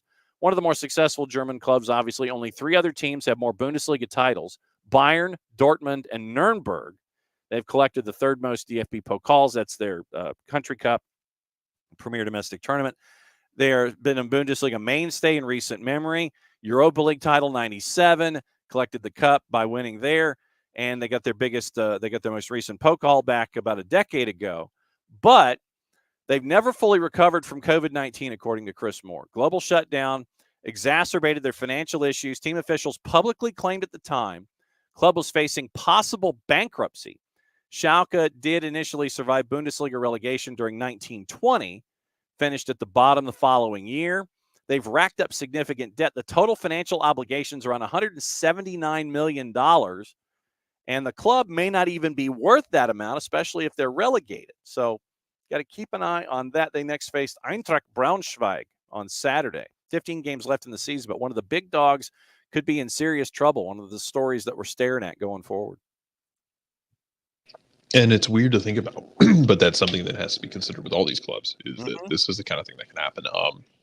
It's one of those things where, like, if Bernd was around, bug him on it, and pick his brain on it, because he knows Germany better than we do. But yeah, man, it's it sucks when that happens, though. And to any club, the idea of any of them folding, and then you imagine they'll come back in a different form. Yeah. Feels like they always do, at least in some way, shape, or form. Something like, so rarely do we see a club cease to exist, truly, like, get snapped out of existence. Yeah. Yeah. And Tom, you and I both remember Soccer Made in Germany. It was on PBS. Literally, it was on GPTV. Soccer Made in Germany was on GPTV, and that's how long ago this was. And you got to learn about Karl-Heinz Rummenigge and Borussia Mönchengladbach and all those teams. Soccer Made in Germany was on GPTV down here in Georgia, and that was my first exposure to the World Game. And so, yes, absolutely remember Schalke in the early days. Obviously, 15 minutes to go. We'll let you know rumor mill, anything else about what's going forward, deals that have been processed. Jared Ethan Horvath has a new home. It's Cardiff. And true to form, Nottingham Forest decided that they wanted to bring in another keeper. They brought in Mats Sells for about $5 million. And it looks like Matt Turner is going to be having some competition. So Nottingham Forest, who's not really in a position to sit there and be with the sustainability rules, profit and sustainability rules right now. Sure, let's throw more money at the problem. I think they jettisoned 10 players in the window and brought in 3. So I don't know how much that helps them. But, yeah, Matt Turner is going to be getting some competition now in a relegation fight in between the sticks at Nottingham Forest. It's still very weird that, like, Matt Turner left with all the expectation of the world, and now it's just kind of like, yeah. It's one of those risks where we're like, oh, well, one of our players has been linked to a super club. And then what happened? Well, then he went to Nottingham Forest. And then what happened? Well, he's kind of stalled out. Yeah. Oh, well. But he got out of that dreaded MLS, didn't he? Yeah, he really did. Yep. Petrovic, he's with Chelsea. He got out of the dreaded MLS. And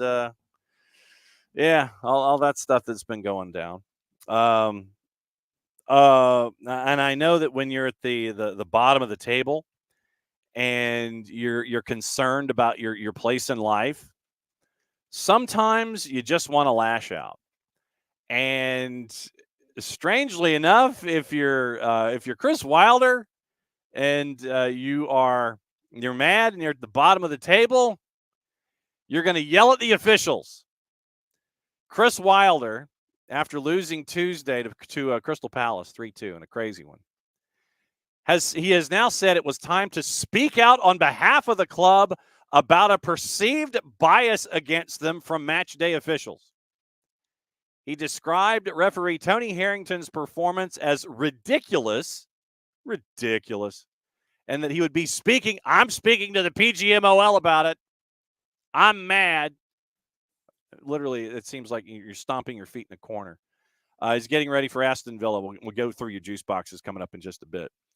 Too many decisions go against his side, he says. Quote, I'm not confident I'll get anything back that will change my opinion of how things are. I'm not looking back over the last 10 games. It's over a longer period before I was here as well. It's the in-game decisions, the soft fouls go against us. It's an easy one. Maybe the thought process and the outlook is that they, meaning Sheffield United, won't be long in this division, and I might be refereeing the other team next year, so I don't want to upset too many people. Wilder said his feelings were shared by his coaching staff. They better. Quote, I wouldn't be saying it if I didn't think it was right. The majority of Sheffield United supporters will feel the same as well. I'm not just speaking on behalf of myself. I'm speaking on behalf of the players. More importantly, I'm speaking on behalf of the football club. Benefited from 2 decisions in their draw against West Ham, but Wilder said, quote, what about the other things that have gone the other way? There's more things that have not gone our way, and the general refereeing as well. I was told about this coming into the division that get ready, all the slight decisions, all the easy decisions will go against you. It's had that feel, and that's the disappointing thing. So Chris Wilder, if they're leaving the Premier League, he's going out with all guns blazing. He's just going to go ahead and fire off against the officials. That's really not the way to go about things if you're trying to stay afloat in the league, I would think. I'm just saying. Yeah. It costs you nothing to be quiet. True. It does. Current table, by the way. Sheffield United is 9 points from safety. They've only won 2 of 22. They've given up 54 goals in 22 matches. They've only scored 19. They've only have 2 points in their last 5 matches, by the way. And Burnley is 2 points ahead of them. But Burnley has scored more and given up less.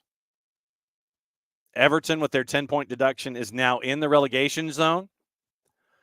And Luton, having won 3 of their last 6. They are out of the relegation zone. Forest is at 20 points. I still think it's a handful of teams for that 3rd spot. Right now, I think it's Sheffield United, Burnley, and then the other 4. Brentford, Nottingham Forest, Brentford, who's lost 6 of 7. Forest at 20 points, Luton at 19, Everton at 18, Crystal Palace outside chance of falling into that mess at 24 points. Prem and Proper, once again, will be up later in the day. Jarrett, what is your weekend going to be like, sir? So mine involves getting up tomorrow morning and driving to Athens, and I'll be at the game, working the game differently than the rest of you. The rest of you civilized people, I'll actually be on the sticks. Okay. Shooting the game. So are you coming to Creature Comforts after? Yeah. Okay, good. Because I wasn't going to say anything. I was just going to show up. Oh, okay. Well, then just show up because I finally get to give you your Davey Award for 2020. Oh, lovely. But I'll be at the game. Just busy. Yes. Jared will be working. So the Discord will have a field day with that because I spend a lot of time in there complaining about the bad production values in sporting events, and now I have to do production values on a sporting event. And yes, John, the Derby is Sunday. The Wawa Derby is Sunday for Sheffield Saturday, Sheffield Sunday over at Limburg. We actually were supposed to start the year with the Derby this year, but Sunday had a bunch of absences, and instead of taking a forfeit, we wanted to play it, so we just rescheduled it for the end of the season. There you go. This is not for the title by any stretch of the imagination. Okay. Before you go, and so Creature Comforts 6 to 8, once again, Creature Comforts Brewing, and it'll be a cast of thousands hanging out and talking about what's going on with Atlanta United. All right. The story that Joan Laporta decided to bless us with in hour number 2, we are starting to get reactions. I feel like Hacksaw Hamilton. Reaction. So we'll do this.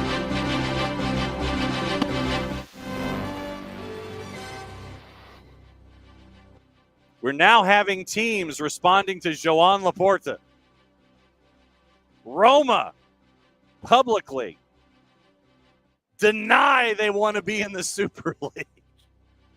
As stated publicly a few hours after the European Court of Justice's decision on the Super League case, AS Roma reiterates that it does not support any project related to the so-called Super League. The club also states that it has never changed its position on the matter, nor has it entered into any discussions about taking a different path other than clubs working together through the ECA in strong partnership and collaboration with UEFA and FIFA. So is Joan Laporta being a snitch and naming names and just naming stuff? He's just throwing stuff. Look, right now, Joan Laporta is giving me the impression he's just throwing spaghetti against the wall in art class. Am I wrong here? No. Sorry. You're working, I know. No, it's not. No, it's Alex. Oh, embargo on. This is. Yeah, a bunch of these people are gonna well, we don't want a Super League. We would never do something like that. No, why would you accuse us of that? Why? And just sitting there cutting daggers out the corner of their eyes. Why would you say these things out loud? Yes. But Laporta saw a microphone and decided he had to talk. So. Yes. Yeah, there you go. Yeah. All right, we will see you on Saturday working, and then we'll see you at Creature Comforts, and you're just going to surprise everybody by walking in the door. Well, I mean, it's not a surprise anymore. Well, unless they aren't listening. Exactly. So okay, we'll see. Yeah. So we might see somebody. We might see a lot of folks at Creature Comforts, including yourself. So Jarrett, we'll see you. We'll see you in various forms. For those of you in Athens, we'll see you working the match, and we might see you doing other things as well. Be good. All right. You too. All right. That's Jarrett. All right. So we'll bring in Maddie to close, and we'll go through a couple of different things here. Maddie, Prem and Proper coming up later today. And are you getting your venting vocal cords ready to discuss things? Maybe. We'll see. We'll see if I bring them out today. Okay. I feel kind of okay. A little bit. Okay. Maybe. Okay. I don't know. All right. Just checking. I'm nervous though. Understood. Get that. I'm down. Gossip, rumor, and innuendo, what to watch on TV, and we'll go through juice boxes before we go. Absolutely. Karim Benzema was linked to a move away from the Middle East, but he's going to hold clear the air talks with his club in the league that we neither condone, endorse, or promote. And they want him to stay for another year because they're paying him like 239 million pounds. Oh, geez. That's from our buddy Ben Jacobs. Villa's Callum Chambers rejected offers from 3 championship teams despite the Midlands club being open to let him go. West Brom among the clubs to inquire about signing Chambers. That's from the 4-letter paper. Take the information at your own peril. Everton winger Ademola Lookman being targeted by Atletico Madrid and Juve, who could make a move for him. Currently plays for Atalanta. That could be in the summer. That's the 3-letter paper. We mentioned all of the shenanigans going on with Lyon and West Ham, and that looks like that's going to happen with Said Benrahma. Lewis Hamilton has hinted he could join forces with Sir Jim Ratcliffe at Manchester United once the curtain closes on their partnership with Mercedes, who are part-owned by Ineos. Arsenal could give Albert Sambi Lokonga a second chance after his positive performances on loan at Luton. Brian Heel has been linked with a loan move, has decided to stay at Spurs. That's from Fabrizio Romano. Stefano Sensi's loan move from Inter to Leicester City fell through despite him passing a medicals. The clubs couldn't agree to terms. All right, so juice boxes coming up for the weekend in the Premier League, and it's a full weekend of schedule compression. I feel like we need the Price is Right music at that point. Premier League stuff going on, and it is 5 tomorrow, 4 on Sunday, and Monday Night Football is Brentford hosting Manchester City at the G-Tech. So we'll play this like cliffhanger in the Price is Right. We'll go cliffhanger rules. If there's a game that you want to talk about briefly, then you yell stop, and we'll talk about it. Tomorrow morning, the early match, Spurs at Everton. Spurs are a plus 131. Everton at Goodison Park is a plus 200. Your draw is a plus 272. Your 10 o'clocks. Brighton at a minus 135 hosting Crystal Palace, who's a plus 372. Your draw is north of plus 300. Burnley hosting Fulham at Turf Moor. Burnley's a plus 195. Fulham a plus 148. Draws a plus 240. Newcastle hosting Luton Town at a minus 244. The other 10 o'clock match. Luton's a plus 637 coming in. Your draw is a plus 418. Are you yelling stop, or do you want me to keep going? I'm not yelling stop because basically my whole shtick on it is that theoretically, we just won against Villa. We should theoretically win this match. It's at home. Luton is 17th in the standings. We should win. They should. Will we? I don't know. I have a hot and cold relationship with this team right now. I'm shocked. Well, thank you. We go in, I'll go in and I feel really confident, and then we lose. And so I'm thinking my mentality is if I go in thinking we're going to lose, then I'll be pleasantly surprised. Okay. So undersell. I got it. Exactly. So I think this is where I'm going with it. And that's where we're just going to stick with it. All right. I hope. All right. Late game on Saturday is you can listen to it on the way up to Athens for those of you that have tickets. It is Sheffield United at Bramall Lane hosting Aston Villa at a plus 411. Villa on the road is a minus 154, and your draw is a plus 330. Sunday, 4 matches, 9 o'clock. Bournemouth at the Vitality hosting Forest at a minus 139. Your draw is a plus 363. Chelsea at a minus 164. Looks like they 9 o'clock Eastern time. Chelsea hosting Wolves at Stamford Bridge at a minus 164. Wolves are a plus 450. Your draws a plus 332. Go. I think Chelsea and Wolves is going to be an interesting game.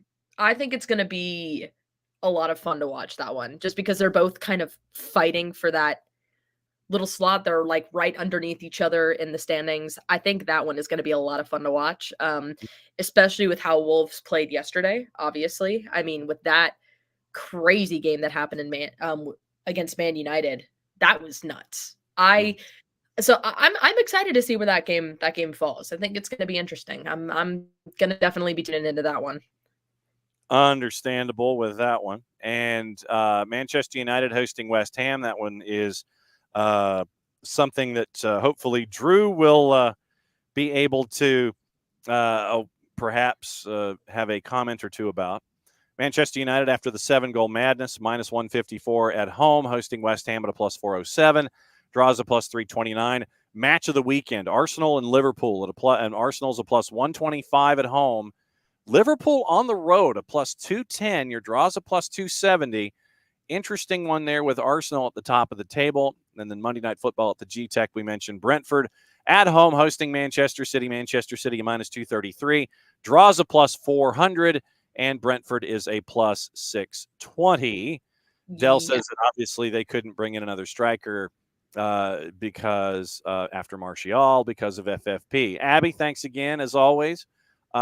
Keep an eye out on websites associated with the Marshall Islands. You might see something this weekend. We call that a tease in the business. So, Manchester United could not bring in another striker after Martial because of FFP.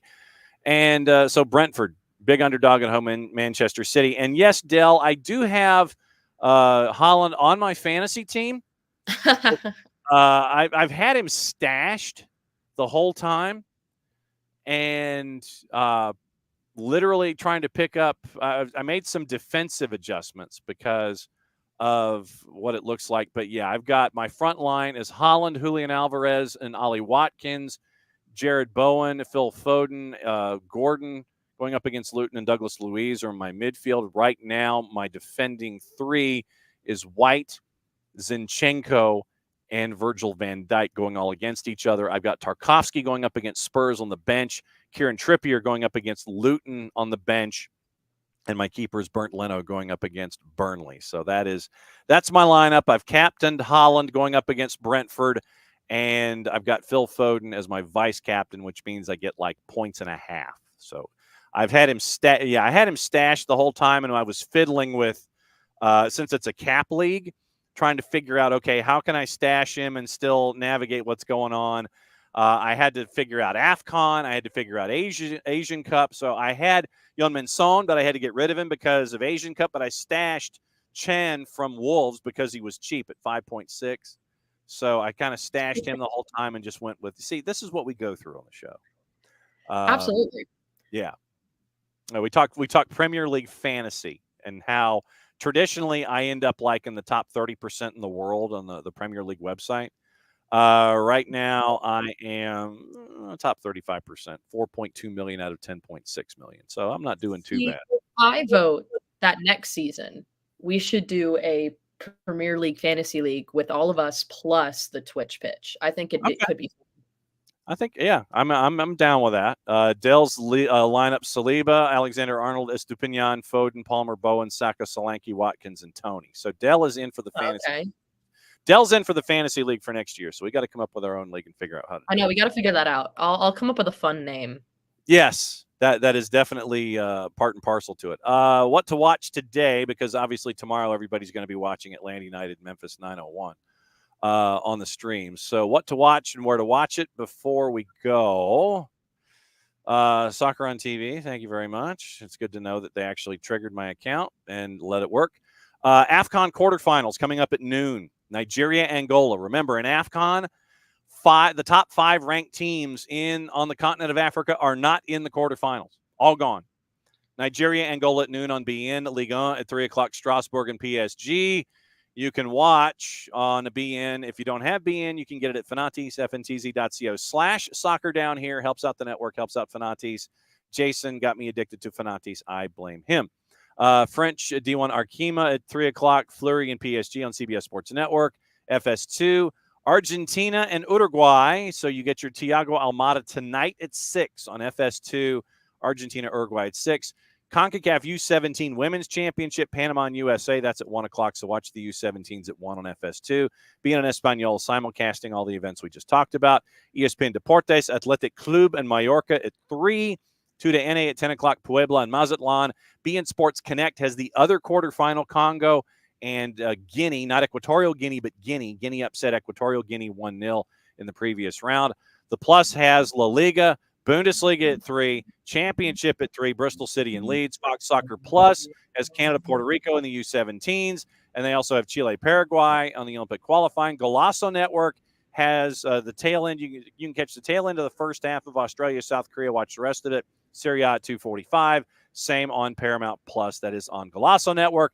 That is the week. Maddie, what's on your mind before we go? Ooh, I'm excited for this weekend. It's going to be fun getting to do another live show at Creature Comforts. I'm excited to be back in downtown Athens. I love that place. It's so fun. Go Dogs. Go Dogs. How about them dogs? Yes. It's going to be great. I may or may not bring out the chant for Georgia in the middle of the live show. Just saying. It may or may not happen. I just want you to be prepared. I don't think folks will mind. I don't think so either. I'm gonna rally the troops. It'll be fun.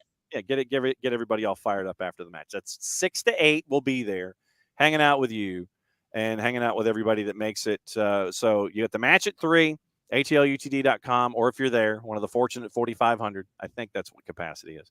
Then come over to Creature Comforts, hang out with us, partake, and party, and come and hang out before Jason and the team heads to Tampa for the matches on the 7th and the 10th. And we start our high school schedule coming up next week as well. So that's another week of SDH. It's been fun. Great to have Michael Parkhurst on. Great to have Jared on. Great as always, Maddie Cruz on the 1s and 2s to make sure that we're all being honest and not missing anything in the storylines.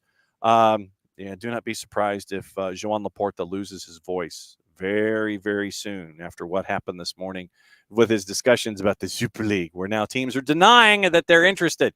Why are you talking? Why are you talking about us and you didn't talk to us first? That's what's going on right now with Joan Laporta. He's naming names, and he's probably pissing people off. So for Manny, for Jarrett, for Nick, for all the guests this week, I'm just John. Thanks for hanging out with us here on another round of SDH. Play it safe, everybody. Mucha plot, y'all. Since it's the end of the show, that means that I get to do this. We'll be back at it again for SDH, 9:05 Monday morning. But we will be in Athens on tomorrow. So we'll see you then. Bye.